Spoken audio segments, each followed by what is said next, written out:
खबर बिहार की राजनीति से जुड़ी हुई, जहां की राजनीति में आज नया डेवलपमेंट हुआ। 2015 में आरजेडी से अलग होकर जन अधिकार पार्टी बनाने वाले पप्पू यादव आज कांग्रेस में शामिल हो गए। पप्पू यादव बिहार के साथ साथ देश की सियासत में भी बड़ा नाम है। उन्हें माना जाता है कि उनके कांग्रेस में शामिल होने के बाद बिहार की कुछ सीटों पर इसका असर भी पड़ सकता है। पप्पू यादव 5 बार लोकसभा के सांसद रह चुके हैं। पहली बार 1991 में पूर्णिया से निर्दलीय सांसद बने थे। 1996 में समाजवादी पार्टी के टिकट पर लड़े और खुद के जनाधार की वजह से चुनाव जीता। इसके बाद 1999 में फिर से निर्दलीय चुनाव लड़कर लोकसभा पहुंचे। 2004 का लोकसभा चुनाव इन्होंने आरजेडी के टिकट पर मधेपुरा लोकसभा सीट से लड़ा और जीत दर्ज की, जबकि 2014 के लोकसभा चुनाव में फिर से मधेपुरा से खड़े हुए और जीत दर्ज की। यह ऐसा दौर था जब बिहार के साथ साथ देश भर में मोदी लहर चल रही थी। हालांकि बीजेपी और जेडीयू के अलग अलग लड़ने से पप्पू यादव को फायदा भी मिला था। इसके अलावा 2019 का लोकसभा चुनाव पप्पू यादव मधेपुरा से हार गए थे। तब पहली बार वो अपनी खुद की पार्टी के सिंबल पर मधेपुरा से चुनाव लड़ रहे थे और जेडीयू के प्रत्याशी ने उन्हें हरा दिया। ऐसा पहली बार हुआ था जब तब पप्पू यादव को लोकसभा चुनाव में 1 लाख से भी कम वोट मिले और वो तीसरे नंबर पर रहे थे। मतलब कांग्रेस और पप्पू यादव दोनों को इस लोकसभा चुनाव में एक दूसरे की जरूरत थी और यही जरूरत दोनों को एक मंच पर ले आई। पप्पू यादव इन दिनों पूर्णिया लोकसभा क्षेत्र में काफी एक्टिव है, लोगों से मुलाकात कर रहे हैं और पिछले दिनों जब पूर्णिया में पप्पू यादव ने जनसभा की थी, उसी जनसभा में उन्होंने इशारा कर दिया था कि वो कांग्रेस के संपर्क में है। वैसे भी कांग्रेस पप्पू यादव के लिए अजनबी नहीं है। वो कैसे? देखिए, पप्पू यादव की पत्नी रंजीत रंजन कांग्रेस की ही नेता है। पहले सुपौल से सांसद हुआ करती थी और 2019 का लोकसभा चुनाव हारी तो कांग्रेस ने राज्यसभा के रास्ते उन्हें संसद में पहुंचा दिया। कांग्रेस को उम्मीद है कि पप्पू यादव के सहारे वो बिहार की कुछ सीटों पर बीजेपी और जेडीयू का गेम बिगाड़ सकती है। अब आप ये रिपोर्ट देखिए और समझिए कांग्रेस पप्पू यादव के आने से कितनी उत्साहित है।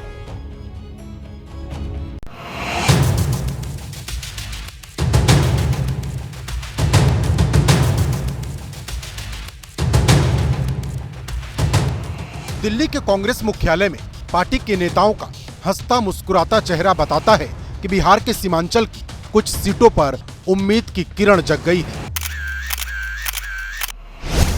पप्पू यादव न सिर्फ कांग्रेस में शामिल हुए बल्कि 8 साल पहले जिस जन अधिकार पार्टी को उन्होंने बनाया था उसका विलय भी कांग्रेस में कर दिया। दलील ये दी कि पहले भी कांग्रेस की विचारधारा के साथ थे और फिर से उसी विचारधारा के साथ खड़े हो गए हैं।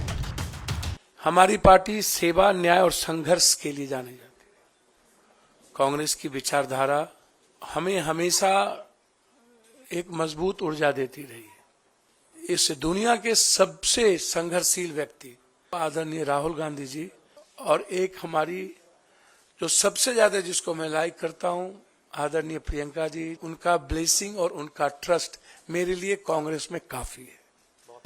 पप्पू यादव कांग्रेस में आए तो फौरन राहुल गांधी के प्रति सियासी समर्पण भी दिखा दिया। कुछ मिनटों के भीतर सोशल मीडिया पर लिख दिया, आज से आजीवन कांग्रेस के साथ। देश के भविष्य राहुल गांधी जी को प्रधानमंत्री बनाना लक्ष्य। युवा, किसान, महिला, वंचित समाज को न्याय दिलाना संकल्प।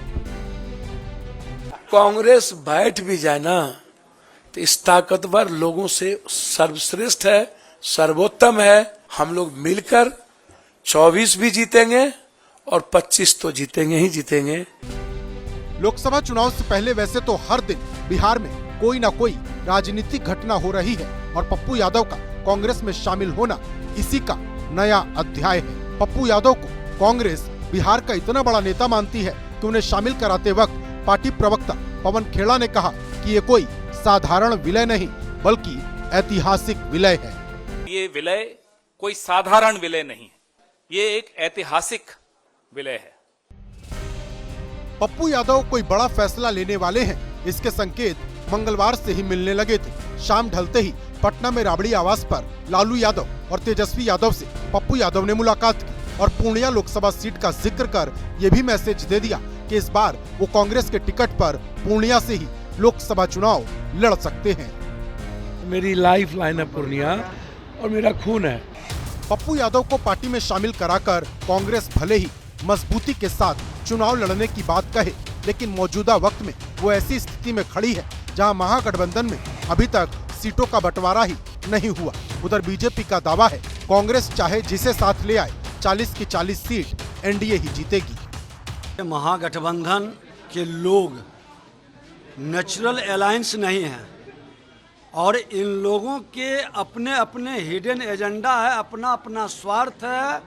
भ्रष्टाचार युक्त वंशवादी परिवारवादी लोग जब निगेटिव एजेंडा लेके चलेगा तो इनका स्वार्थ की टकराहट में सीट का बंटवारा क्लियर नहीं होगा।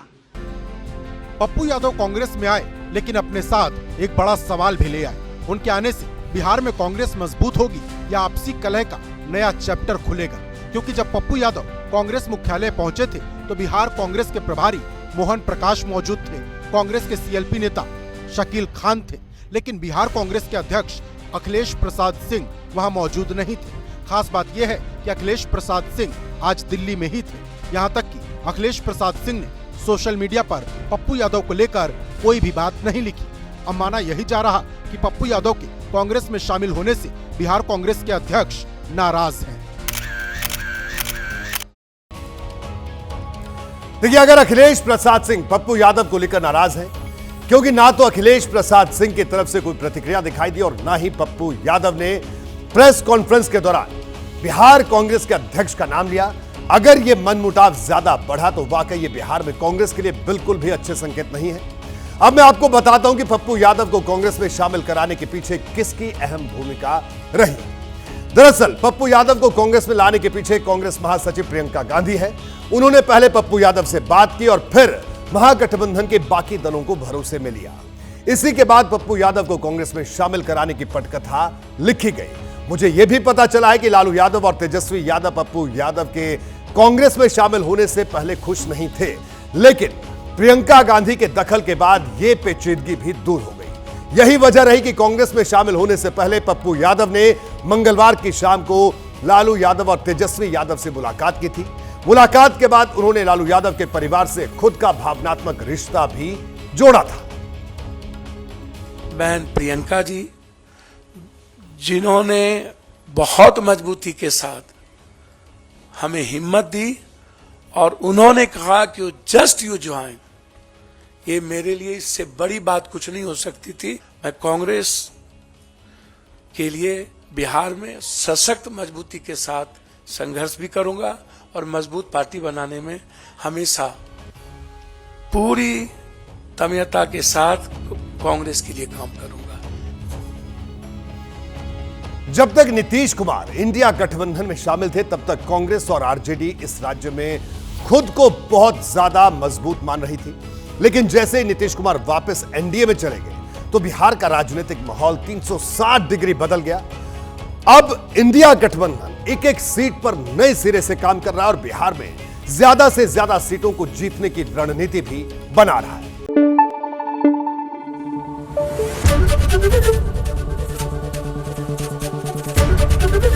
एबीपी न्यूज आपको रखे आगे।